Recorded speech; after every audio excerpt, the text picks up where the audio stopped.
일본의 프랑스 철학자 질 들레즈, 물론 포스트 구조주의 사상의 수용은 60년대 좌파 학생운동의 퇴조 이후 근대 국가에 대한 반대라는 차원으로 수용되었고 읽혀졌습니다.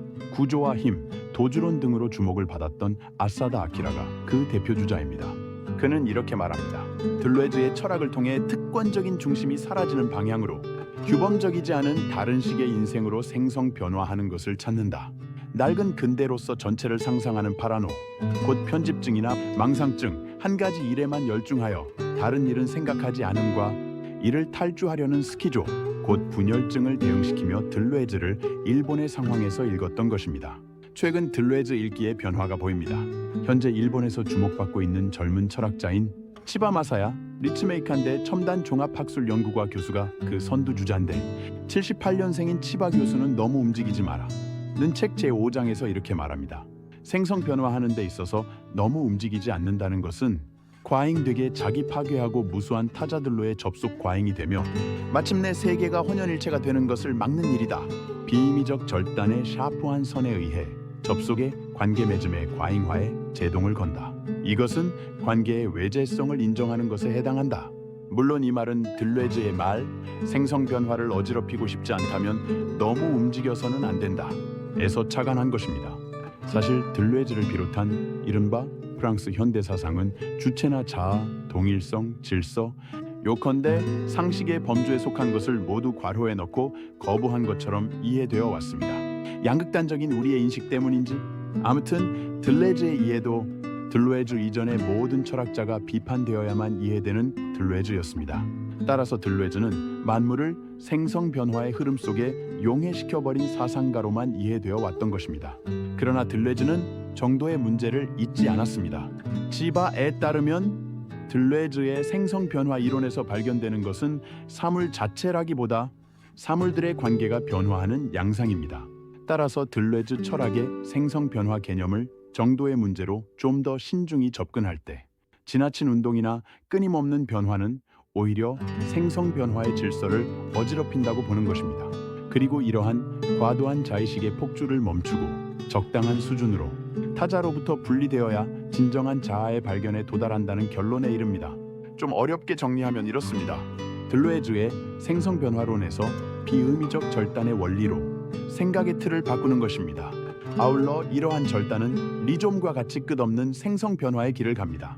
따라서 들레즈 철학의 핵심인 비의미적 절단 개념은 결국 세계의 재구성으로 이어지는 것입니다. 어떻습니까? 대단하죠?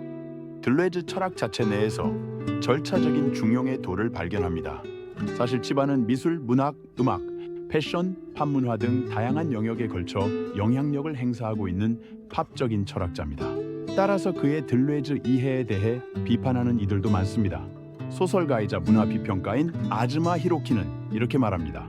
초월론적이지도 경험적이지도 않고 아버지도 아니고 어머니도 없는 어중간한 철학이다. 저는 중용의 도로 보았지만 아즈마는 어중간하다고 보았네요. 물론 집안은 기존의 들레즈 해석을 거부하고 흉과 베르그송을 끌어들어와 자기만의 방식으로 들레즈를 해석하기는 했습니다.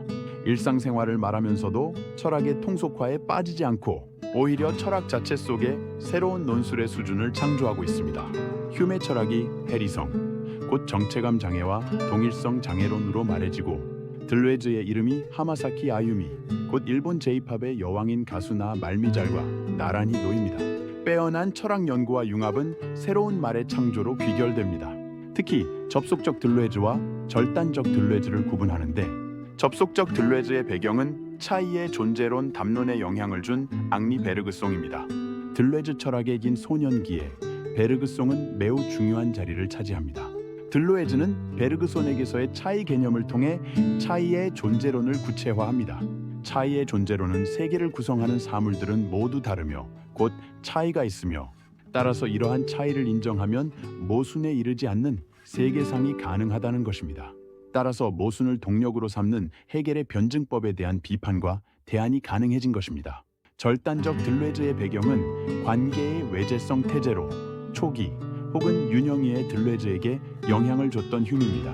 들레즈는 흉의 경험론에 가담함으로써 칸트적이지 않은 방식으로 철학의 재개를 노렸습니다. 따라서 집안은 접속을 통한 생성 변화에만 주목한 기존의 시각에서 벗어나 들레즈로부터 절단되면서도 재접속되는 개체화의 논의를 새로 발굴해냅니다. 말씀드렸던 절차적인 중용의 도입니다. 집안은 들레즈를 포스트 구조주의가 아닌 포스트 구조주의 사상가로 일컬으며 이렇게 말합니다. 포스트 구조주의의 요체는 접속보다는 절단, 차이보다는 무관심, 곧 무차별, 관계보다는 무관계이다. 들레즈가 말한 다른 것으로의 생성 변화는 제한 없이 엉망진창이 되라는 것, 곧 자타를 뒤죽박죽 섞어버려 하나로 만드는 것은 아니다. 근본적으로 산산이 흩어진 세계에서 재접속을, 차이의 재긍정을, 다시 관계 맺기를 모색하는 것이 포스트 구조주의의 또 다른 일면이다.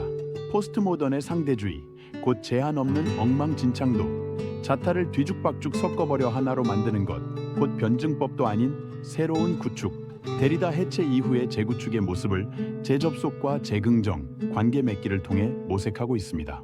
놀랍습니다. 젊은 철학자의 사유의 모험에 칭찬하며 박수를 보냅니다. 우리나라에 이 정도의 파격적인 들레즈 연구자가 있을까요? 들레즈 사상의 구축만을 일삼아 뒤죽박죽 섞어버리거나 들레즈 사상으로 제한 없는 엉망진창으로 가거나 했지 새로운 접속과 긍정, 관계 맺기는 쉽게 찾아볼 수 없었습니다. 따라서 앞서 언급한 1980년대 일본 사상계를 주름잡은 아사다 아키라도 추천사에서 이렇게 말합니다. 들레즈 철학의 올바른 해설? 그런 것은 따분한 우등생들한테나 맡겨라. 들레즈 철학을 변주하고 스스로도 그것을 따라 변신하는 이 책은 멋지고도 거친 안내서다. 그렇습니다. 다른 세상은 변주와 변신에 있습니다. 주어진 세상의 논리와 다른 방식으로 완성된 사상의 틀과는 다른 사유의 틀로 세상과 인생과 언어를 뒤집는 데 있습니다.